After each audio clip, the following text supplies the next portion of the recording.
We never question you, ask you kung sino mga brokers sa Pampanga. We ask you about those brokers involved in the transaction for Eddie Tayang. Ano po ang sinasabi nyo dito sa mga text messages nyo na iniipit ka? At sino po yung mga bata ni Mayor na chuchu?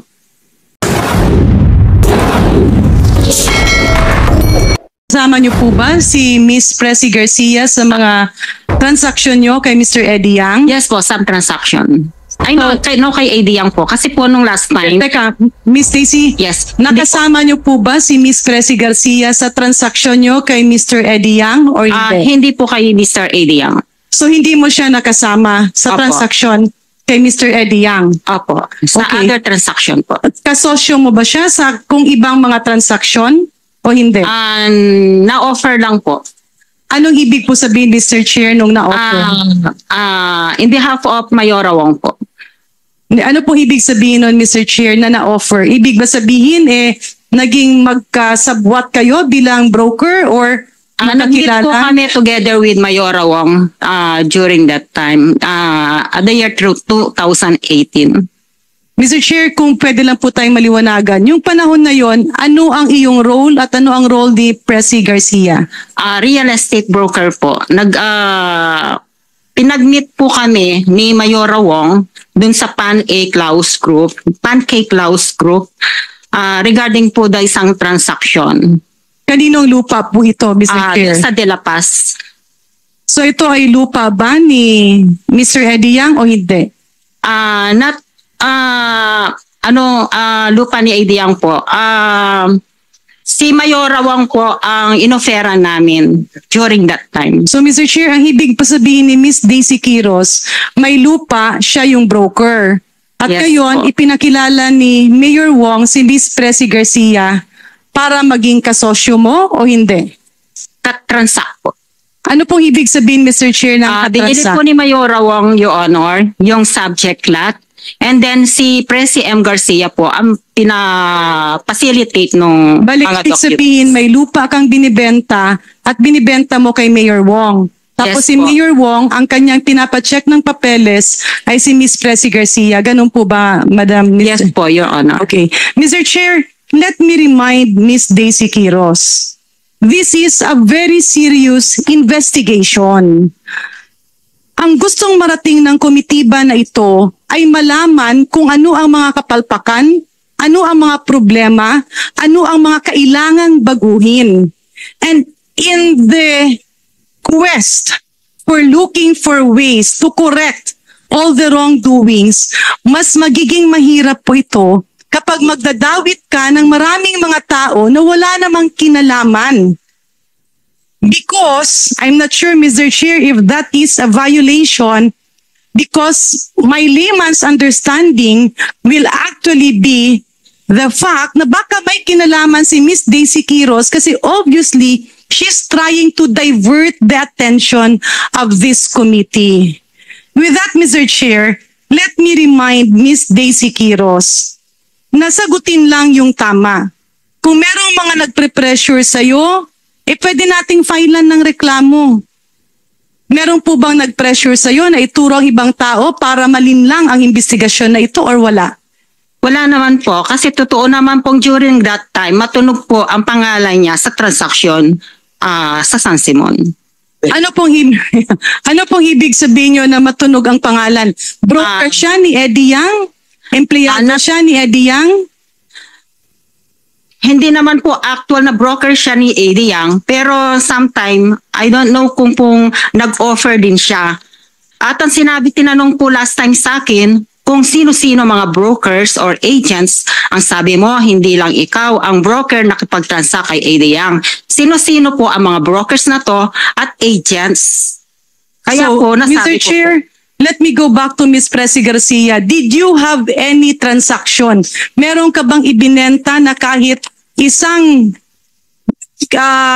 square meter ng lupa kay Mr. Eddie Yang or wala? Microphone, please. Pakipindot po. Sa harap. Wala po, Your Honor. Mr. Chair, may we remind Ms. Daisy Quiros that she is under oath. and allegations na inihipit siya ng PNP, inihipit ng CIDG. These are glaring accusations. Dalawa lang po ito, baka gusto niyang umiwas or gusto niyang mandamay. And at the appropriate time, Mr. Chair, alam ko marami pa yung gustong magtanong, but if the members of the committee will respect my desire, I'm somehow inclined to hold Ms. Daisy Quiros in contempt, citing the fact that she is diverting the issue being discussed in this committee. But I will put that motion, Mr. Chair, at the proper time. Thank you, Mr. Chair. Thank you, Deputy Majority Leader Garin. Madam Queiroz, kasi nandito yung transcript ng exchanges of questions and your answer during the previous hearing. Si Vice Chair Luistro nagtatanong. Malinaw po dito, tinumbok mo po yung PMG Realty. Yes po, PMG Realty. Now you're telling na, kasi PMG Realty is, di ba, Presi Quiros. Apparently po, tinanong din po ni Sandali. Honorable. Sagutin mo ang tanong ko. But PMG is referred to Presi Quiros. Presi Garcia. PMG Realty po, Presi M. Garcia. And in fact, you mentioned the name of Presi Garcia. Last hearing. Tama? She was mentioned by Honorable Congressman Gonzales as well. Eto na naman tayo napaka-pilosopa mo. Maaga ka pa, ipapakulong na kita dito. Ba't mo itutulak kay Dan? Pinakonfirm sa'yo, kinonfirm mo. Yes po. Tanong sa'yo ni Dan, bakit hindi mo sinabi na yung PMG is Presi Garcia? Tinanong ka kasi ni Dan, Chairman Dan noon. Nandito yung transcript sa akin, no? PMG Realty po kasi nababasa ko sa San Simon before, marami pong nakapost na PMG Realty sa mga Oo nga, pero tinanong ka diretso na ni Chairman Dan nung nakarang hearing with regards to Presi Garcia. And you confirm that Presi Garcia is one of the broker. Yes Kay po, yung Diang. PMG Realty po. Yun, One of the broker kay I was Diang. mentioned. No, one of the broker kay Diang, because the topic during the time is who are those brokers involved kay Diang. And you pinpointed to Mr. Presi Garcia, PMG Realty. Your Honor, Ano? ang tinanong po sa akin, sino-sino po ang mga brokers and agents sa subject? Nako, eto ka na Sa naman. loob na- Eto, last na lang to Ang tanong sa'yo ni John, did you know Presi Garcia? Nung una hindi mo sinagot. Nung sinagot mo na, yes po. Kanina ka pang sinatanong kung sino pa mga kilala mo ng mga brokers na related kay Eddie Yang. Hindi ka tinanong namin dito kung sino mga brokers na kilala mo sa buong Pampanga. Because the subject matter during the time is not even, tumang, the subject matter and person during the time is your transaction with Eddie Tayang. Pwede ka pang lumusot dun? We never question you, ask you kung sino mga brokers sa Pampanga. We ask you about those brokers involved in the transaction for Eddie Tayang. And yung PMG Realty and Mr. Presi Quiros. Presi Garcia. Honorable Luistro, she asked me about the brokers in Pampanga po during the Ito previous... talagang sinungaling ka talaga. Gusto mo sabihin na tinanong ka lang kung sino mga broker and dami-dami. Well, in fact, before that question, you've been asked by the members of the committee, kasi sinabi mo yung mga barangay captains, di ba, na involved. Tama? Yes po. Ang premise yun kay Diang.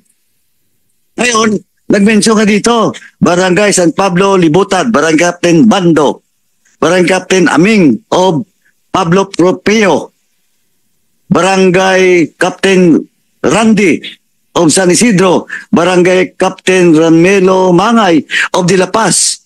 Minention mo lahat to. On the question to you, your involvement in the transaction with Edith Tayang. And you mentioned Presi Garcia. Huwag mo na nga kaming lukuhin At dito. the year 2018 po, yung Honor. And then, Na-mention din po tinatanong siya mo, ni... 2018, whatever year. Eh, kasi sinasabi mo na ang tanong is referred to all brokers. In Pampanga, no. You were being asked the time, brokers which is related to Eddie Tayang. Because you claim na pinipigilan ka nila, di ba? Tama? Yes po. Oh, ngayon sasabihin mo, tinanong namin, buong Pampanga, no. Those persons only involved in the transaction with Eddie Tayang. Minention po sa akin yung regarding sa San Simon po. Kung sino-sino lahat mga nakatransact Mr. na Chair, brokers and Ang agents. tinatanong ko lang sa iyo, kanina, kahit nung sumagot ka kanina, binago mo yung statement mo, di ba? Well, in fact, kahit dito sa messages mo, kay Presi Garcia, binago mo na. Sabi mo nga dito, na-pressure ka lang, di ba? Tama? Tinatanong po kasi yung mga brokers na alam ko. Na-related kay Eddie Tayang. Ang natatandaan ko po, Your Honor, nag-offer din po siya during that time, pero I don't know kung nag-push through po yung transaction nila. Yeah, Mr. Yung Chair. sinabi ko last time. Mr. Chair, Yes, Senator. can I ask Miss Daisy Quiros, sino po ang sinasabi nyo dito sa mga text messages nyo na iniipit ka? Meron po ba? Naipit na po ako dahil dun sa mga question kung sino-sino yung mga alam ko. Okay, naipit ka sa aling issue po, to be specific? Dahil Yung ikaw mga- ba ay kasabwat ni Mr. Eddie Yang? Hindi po, yung mga kakilala or colleagues na kakilala ko na nag-offer as real estate broker ka or agents, sino-sino pa yung mga kakilala mo? Okay, Mr. Chair, may I ask Miss Daisy Quiros, nung ikaw po ay katransaksyon ni Mr. Eddie Yang, sino-sino po ang kaharap nyo? Ang kaharap ko yung mga some brokers po there in San Simon. Hindi, Mr. Usually, Chair, if I may, Ma'am Daisy, uulitin po natin. Napakadirekta po ng tanong. Huwag niyo pong ilihis ang usapin. Ang tanong kasi, sino-sino ang kaharap mo nung nagbebenta ka ng property kay Eddie Yang? Si Eddie Yang po, tsaka yung landowners. Sino pang iba? Wala bang abogado si Eddie Yang or sekretarya? Kasi sa pagkakaintindi ko, kapag ganyan, dapat meron kang abogado or sekretarya na kaharap. Nagte-take notes, nag-aayos ng mga papel. Para mapakita na talagang walang mali doon sa ginawa nyo. Or kung merong mali, di makikita yan. Pero para po matulungan kayo, kasi ang sinasabi mo nga, naiipit ka. Kapag ikaw ay nagbebenta ng lupa, ang kaharap mo sino? Si Eddie Yang. Sino-sino ang kasama niya? Mga staff niya po dun sa office. Yeah, okay. So yung mga staff niya, mga Pilipino naman po, di ba? Filipino po. Okay, pwede niyo po bang mabigay ang pangalan ng mga staff niya? That's confidential po kasi. Mr. Chair, may I inquire if the answer is correct? Ganito po just to reiterate, ang tanong ko po, nung siya ay nagbenta ng lupa, sino ang kaharap niya? Ang sabi niya si Mr. Eddie Yang at mga staff. Kaya nga ang sabi ko, para matulungan si Ma'am Daisy na ang feeling niya kasi naiipit siya, para maipakita na legitimate siyang nagbebenta ng lupa, sino yung kaharap niya? Kasi kung broker ka at yung kaharap mo, ibang broker na nagbebenta, paano ka magbebenta? Sa nagbebenta rin, hindi ba magbebenta ka sa buyer? So yung tanong ko, Mr. Chair, sino-sino ang kaharap niya ng mga kasama ng buyer? Ang sagot po, it's confidential. Is there here? May I ask the wisdom of this committee? Mr. Chair, Yes, Congressman Marcoleta. may I first clarify one thing, Mr. Chair? Please proceed. Because if we rely on the position paper of Priscilla M. Garcia, she quoted that Daisy Quiros made the following text messages to her.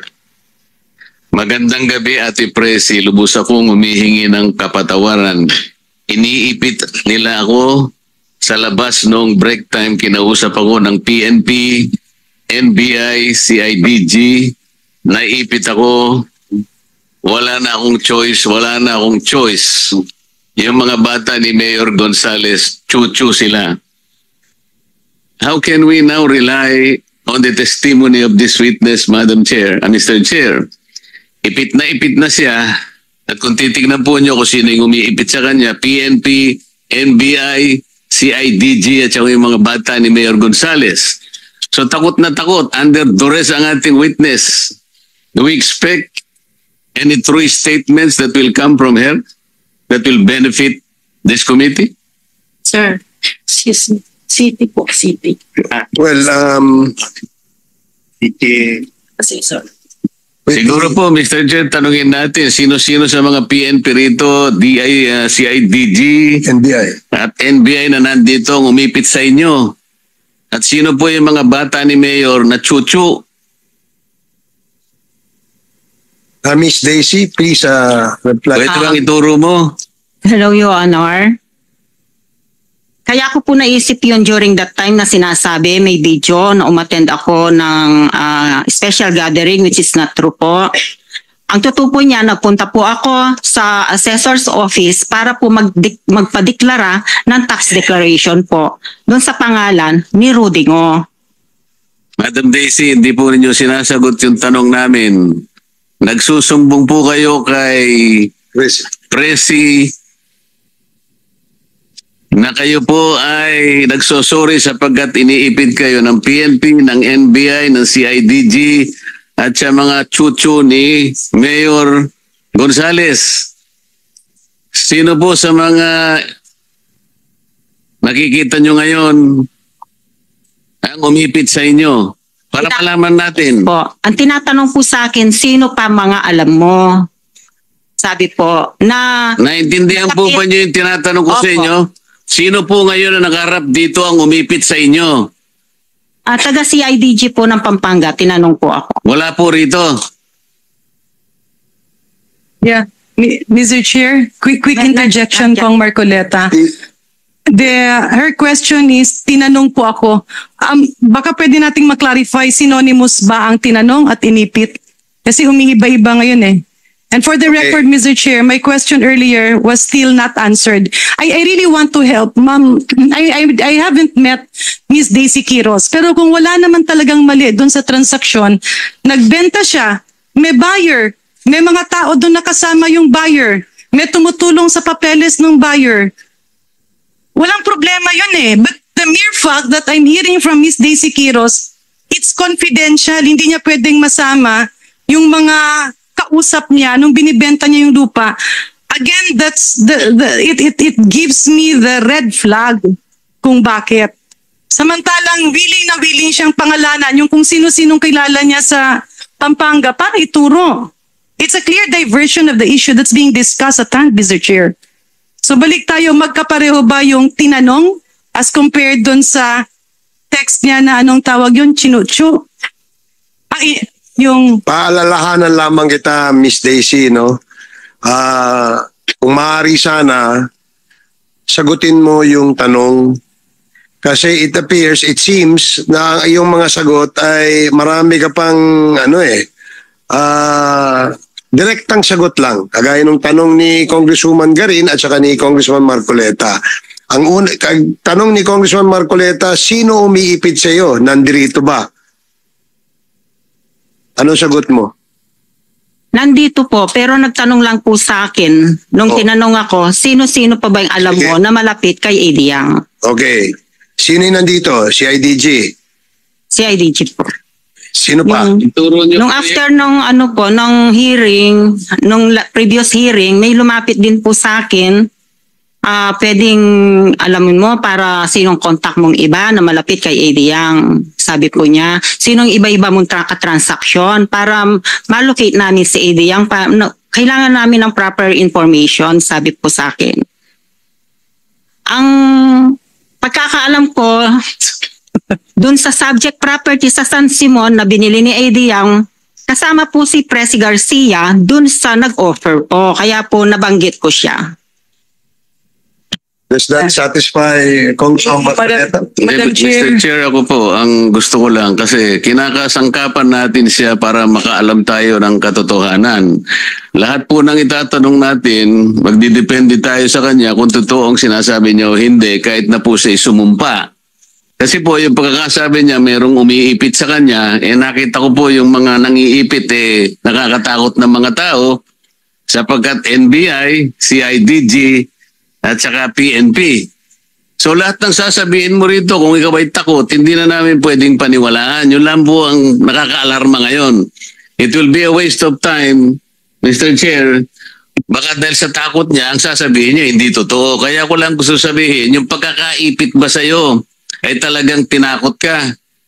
Wala naman pong pananakot. Ano yung sinasabing sinipit dako mo eh? Kapampangan ka eh. Sinipit Ano po yun yung Kaya Tagalog? pong question, naninod po rin ang taong malapit kang Ediyang.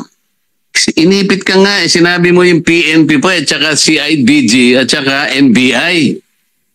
Paano ngayon mapapaniwalaan na katanggap-tanggap o totoo yung sasabihin mo sapagkat ang umiipit sa'yo, mga armadong mga ahensya ng ating pamahalaan? Totoo ba sinasabi mo o nagsisinungaling ka lang? Po, yung tempong iniipit. Kawawa naman sila kung idadawit mo sila pero wala silang kinalaman. Yun ang ibig ko sabihin. I mean po yung iniipit, na pressure po ako. Yan. Ba't kinakailangan banggitin mo sila? Sa anong paraan kanila inipit? Anong paraan kanila inipit? Parang mapagsabi ka lang ng totoo dito. O hindi ka magsasabi ng totoo dahil nga iniipit ka. Ito yung problema. Bigyan mo kami ng halimbawa. Paano ka naiipit? May tinanong si Congresswoman Garin. Hindi mo masasagot ng diretso dahil nakaipit ka. Baka mamaya magtatanong ako sa'yo. Sasabihin mo, ipit na ipit ka pa rin. Hindi na ako magtatanong. Walang silbi itatanong ko sa'yo. Your Honor, ang sinabi ko pong iniipit, yung pagtatanong sa akin tuwing before hearing, after hearing, yun po, napipressure po ako na sa mga question. Sino ang tanong sa'yo na napaipit? Sino? Sino ang tanong sa'yo? Meron ba nagtanong sa'yo na iniipit ka? Yung taga CIDG po, tinanong niya ako, ang sabi po niya, tapos afterwards meron din nagtanong sa akin, baka may alam ka kung sino kaibigan mong malapit kay Ediyang, para man malocate kami, kasi pati kami na ano na rin, na cited in contempt naman. Pakitulungan mo kami, sabi Miss ko. Daisy, no? Sabi mo naiipit ka. Anong paraan ka naipit? Eh kung magsasabi ka ng totoo, paano ka maiipit? Hindi mo nasasagot ang tanong ni Congressman Marcoleta. Mr. Chair, with due courtesy, sandali lang Mr. Chair, may na-pick up ulit ako kasi medyo nasabi po ni Ms. Daisy Quiros ngayon lang na sinabi daw ng CIDG sa kanya na magsabi ka na ng totoo kasi pati kami naiipit na, nako-contempt na kami. Did this august body ever attempt to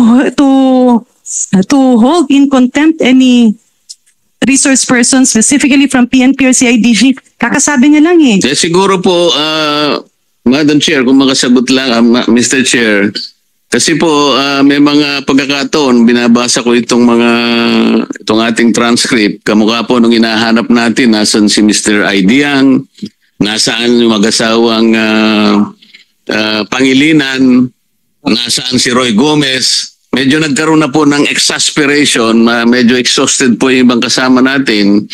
Ito pong aking kaibigan, sabi niya, bakit hindi kayo makagawa ng parat mahanap? Pagka hindi pa nyo nahanap, iko-contempt po kayo. Ganun po siguro. Kaya nasabi naman ng ating mga bisita na pati kami naiipit. Baka ganun naman ang context nun, hindi yung iniipit ka. Kasi kung ikaw ang iniipit, sa dami nilang mangiipit sa'yo, hindi ka na makakarating dito. Ipit na ipit ka na. Yeah, Mr. Chair, very quickly, Mr. Chair, very quickly, no? Okay, just a quick intervention. Sige. Yes, alam mo, Mr. Chair, nung kabataan pa ni Congressman Marcoleta, ito walang bola, kumpare ko kasi to eh. Nung kabataan ni Congressman Marcoleta, bagong-bago ako sa Kongreso, first term, first round, nakita ko sobrang pogi, nakasmile sa akin. So, talagang nag-lipstick pa ako, nag-wave ako. Yung pala ang tinitingnan niya ay si Lucy Torres sa likod ko. Kaya, Mr. Chair, let me go back to the letter of Ms. Daisy Quiros, dated August 6. I hope you won't mind, ma'am. No? Wala akong dinidiscriminate dito. Pero nakalagay kasi dito, Your Honor, I don't have a relationship with Eddie Yang, which is a big shame for his wife and family to me as well. Did this committee ever accuse Ms. Daisy Quiros of a special relationship? Kasi So, Mr. Chair, did anybody in this committee accuse Miss Daisy Quiros of a special relationship? Kasi ito yung sulat niya eh. I'll repeat, it says, Your Honor, and this is addressed to Honorable Dan Fernandez. Your Honor, I don't have a relationship with Eddie Yang, which is a big shame for his wife and family to me as well. So inakusahan niyo ba siya na may relasyon siya kay Eddie Yang? Because my point there, Mr. Chair, is I don't think she is under duress. She is trying to manipulate the direction of this committee, and that is very clear. Where on earth can you say na papangalanan niya yung mga kung sino-sinong Maria at Juan de la Cruz sa Pampanga, pero pag tinanong mo siya, sino ang kaharap niya nung binibenta ang lupa? It's confidential, Your Honor. Ano yung meron? Yeah, so Mr. Chair, maybe we can, let us not put her under duress. Naiintindihan ko na syempre, ma'am, baka ang intindi nyo is yung relationship ay sinasabing special relationship. I believe the relationship here is a business relationship. I'm not sure. So, if I may go back to my question, kumpare, talagang pogi ka pa rin hanggang ngayon. If I may go back to my question, because we need to help you, para hindi ka naiipit, kasi ang nangyayari, ang feeling mo, iniipit ka pero tinatanong ka lang para mapakita natin na nasa proseso lahat. Maayos lahat. Na nung nagbenta ka ng lupa, ginawa mo lang ang trabaho mo bilang broker, hinarap mo yung buyer, kaharap mo yung mga kasamahan niya, binenta yung lupa, nag-ayos ng papeles. It's as simple as that, ma'am. Kasi kung walang mali doon, wala kang tinatago. Kung sasabihin mo, hindi mo pwedeng masabi ang pangalan ng buyer or kasama ng buyer, nagkakaroon tuloy ng mali siya. Yan yung sinasabing chuchu. Tama ba? Okay. So, Mr. Chair, can my question be answered? Miss Daisy Quiros. Tinatanong ka ni, Can you repeat the question, ma'am? Kasi marami na po yung kwento. Aling ko alam kung alin yun yung subject matter. Okay. Okay, let me go back, Mr. Chair. Earlier, ma'am, ang sinabi mo, iniipit ka at nape-pressure ka.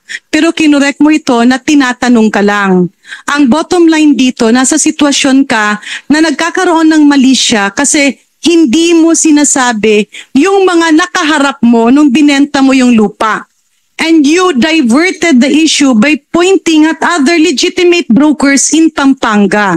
So para matulungan ka na ikaw ay isang broker lamang, wala kang kinalaman dito, nagbenta ka lang ng lupa, kaharap mo yung buyer, kasama niyo yung kanyang mga kasamaan who can attest and testify that the sale is regular. I am asking you, sino-sino ang mga kaharap mo? Okay, ma'am. The buyer and seller, me and with Eddie Yang, nung nag-buying sila ng property dun sa 6 landowners na binenta ko sa kanya. Okay. So yung buyer, syempre, meron naman yung mga kasama, titingin ng papel, magbibigay ng papel, mag-uusap-usap kayo, magre-release ng bayad. Sino-sino po yung mga ito para mag-witness sila na wala kang kinalaman, kundi broker ka lang talaga. Yung 6 na landowners po. Aside from the landowners, yung buyer, on the side of the buyer, we're not saying on the side of the seller. The buyer during that time po, si Eddie Yang, dun sa subject property. Wala siyang ibang kasama? Wala po, kasi direkta ako pumupunta sa office. So siya yung nagbigay sa'yo ng lahat ng papeles?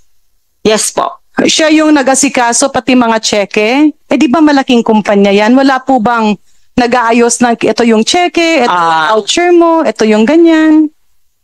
That was 2018 pa po. I don't know na po kung yung secretary na o staff kung employed pa rin. Yeah, pwedeng wala na sila, pero sino po sila? Para maipakita natin, ma'am, na legit ka. Hindi ko na po matandaan yung name po. So hindi mo na talaga matandaan. Opo. Sino po yung pumirma na witness during the transaction? Ako rin po pumipirma as witness. Isa lang? Wala nang iba? Ilang witness po ang pumipirma dyan? 2 po. Sige. Ikaw at sino po yung isa pa? Ako lang po pumipirma. So kulang ng isang witness. Pwede naman po kasi minsan nagpapanotary ako na isa lang ang witness. Hindi, ma'am, dito na lang. Dito sa mga binenta mong lupa, isa lang yung witness, wala nang iba? Isa lang po pag kami ang ano. So, Mr. Chair, can you look at the documents if indeed it's true? Yes. Yeah. Wala daw, isa lang daw yung witness. And further, Mr. Chair, ang sabi nga ni Ma'am Daisy Quiros is hindi na niya natatandaan yung mga kasama nung buyer na gumagawa ng mga papeles or nag-aasikaso ng mga papeles. Ay, yung seller ng properties? Mr. Chair, Okay. yung ating witness ang nagre-refer sa isang unilateral sale. Yun ang palaging ginagawa nila. Tama? Puro unilateral sale. Yung buyer lang ang pumipirma, yung seller wala. Tama? Nandun po, kaharap O po. yan. Yan ang Inabot sinasabi ko pa noon. May depekto po yun. Sapagkat hindi po pwedeng magkaroon ng sale kung walang consenting two parties. Ang palagi niyong ginagawa para mabilis, isa na lang ang pumipirma. Sinabi naman niya dyan. Nandiyan daw, pero hindi niya maalala kung sino yung Witness. kasama niya, yung nag-prepare ng voucher, nagbabayad ng check, ng seller. Yes. Hindi karaniwan ang pumipirma lang yung seller pero si AD ang hindi nakapirma.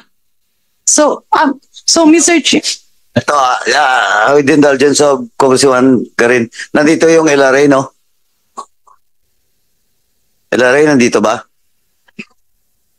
Have you already checked that property? Na-check niyo na ba yung mga documents in regards to that property that was sold to Eddie Yang? Those 6 properties, sabi niya, 6 yung seller eh.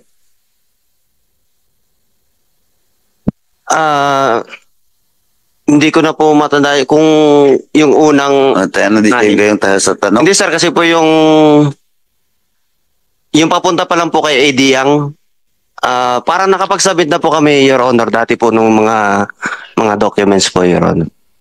So anong dito kung napag-submit kayo, anong findings doon? Is it correct coming from the statement of Congressman Marcoleta na pare-pareho? And sometimes that includes notary public na hindi kaharap yung mga seller sa buyer. Hindi na po namin, Your Honor, alam yung sa execution po, Better Your Honor. check ulit itong 6 properties lang. Yes po, Your Honor. Ano yung 6 properties? Daisy, baka nakalimutan mo na rin. Yung mga seller po, alam ko pa. Hindi nga, anong mga property yun para ma-check nila? Sa De La Paz, San Simon po. Specific nga, kaninong property yun? Kay Apolonio Figueroa, LRA, please take note. Comsec, please take note. Tapos,